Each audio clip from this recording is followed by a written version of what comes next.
देखिए, कोई भी पार्टी का इंसान हो, कोई भी पार्टी के पदाधिकारी हो, उनके बैनर के नीचे ही आंदोलन या निदर्शन लेते हैं और उनका अधिकार होता है। कोई ना कोई माध्यम से उनको लेना चाहिए, उनके संवैधानिक अधिकार है। जैसे हमारा संवैधानिक अधिकार है, हम इस शहर के महिला अध्यक्ष है कांग्रेस पार्टी के, हमारा संवैधानिक अधिकार है हम हमारे बैनर के नीचे ले। देखिए, हमारी आवाज सरकार तक पहुंच तो रही है, लेकिन अभी वो गूंगे हो रहे, बहरे हो रहे।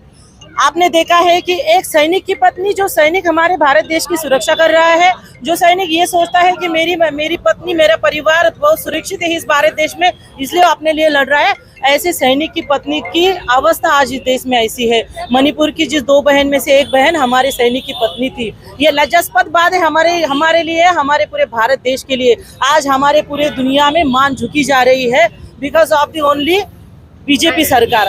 ये बीजेपी जो सरकार है, ये जुमलेबाजी सरकार तो थी। इन्होंने बहुत सारे आश्वासन दिए, इन्होंने महंगाई पे भी बात किया जब कांग्रेस सत्ते पे थी। जब हमारे गैस सिलेंडर के दर 300 साढ़े 300 थे तो इनकी जो स्मृति ईरानी जी वो चिल्ला के गला फाड़ के बोल रही थी कि भाई इस कांग्रेस के सत्ता में हमारे भारत देश की महिलाएं सुरक्षित नहीं है, हमारी महंगाई बढ़ती जा रही है, हमारे गैस सिलेंडर के भाव ज्यादा हो रहे।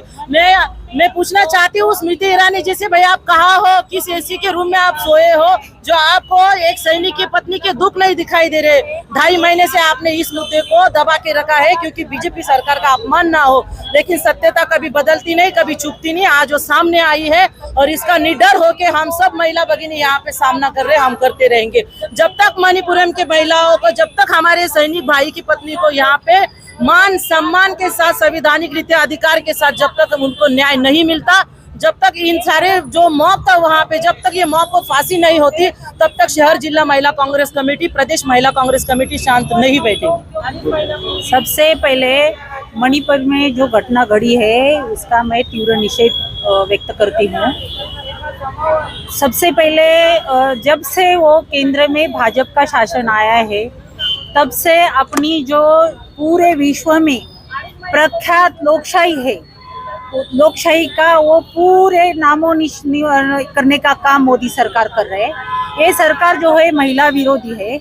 मणिपुर में जो घटना वो घटी है उसमें अपनी जो 2 महिलाएं है उसको नग्न करके खुले आम रास्ते पे उसको घुमाने का काम कर दिए है। इसके पीछे का रीजन ये है कि 2 जाति में तेड़ लगाने का, जब से मोदी जी अपने सत्ता में आए हैं तब से वो जो इसमें जाति धर्म में है ना झगड़े लगाने का काम करते हैं, उसमें से ये कृति घट गई है, हो गई है। तो मेरे को ये मोदी सरकार से बोल देना है कि अभी मणिपुर में 2.5 महीना हो गया, ये महिला के ऊपर अन्याय अत्याचार कर दिया, उनको नग्न करके वो खुलेआम उनको घुमाया। ये घटना जो है तो ये बहुत शर्मनाक है। महिला या देश की पूरी कौन सा ही समूह हो उसका तीव्र निषेध व्यक्त करती है। और हम मांग करते हैं, स्मृति ईरानी जी आप कहाँ हो, मोदी जी आप कहाँ हो? आप तो इवेंट में लगे हैं, खाली सत्ता एक सत्ता, आप हर एक पार्टी को फोड़ने का काम कर रहे, ये सब है बंद करो। आप यहाँ देश की नारियां पूरी अभी जागरूक हो गई है, इसकी जवाब मांग रहे हैं कि आप हम लोग सुरक्षित नहीं है, हमको न्याय चाहिए। हम मोदी जी से बोल देते हैं कि आपने को कोई हक नहीं है कि आप जब से आए तब जाति जाति में तेड़ और महिला के अन्याय अत्याचार, हर 2 मिनट में देश में महिला के ऊपर बलात्कार होते हैं, इसका जवाब दो मोदी जी। हम लोग महिला कांग्रेस की तरफ से हमको जवाब चाहिए। अभी नहीं होता तो आप अपनी कुर्सी खाली कर दो, आपको वो कुर्सी पे बैठने का हक नहीं है। इस मामले को लेकर प्रधानमंत्री ने कार्रवाई भी की है। नहीं, अभी 2.5 दिन आप जो है तो आप क्या इवेंट में लगे थे, प्रदेश में वो जाके है ना उनका इवेंट कार्यक्रम चालू था।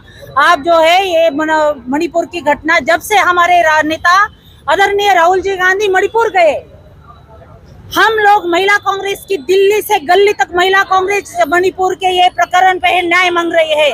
आप भी कुछ आँख खुली है, अभी मोदी जी है अभी का इस पे आए, इसके आगे भी है तो उनके हम लोग राजीनामा इस्तीफा दे, तुम्हारे को हक नहीं है, महिला सुरक्षित नहीं है।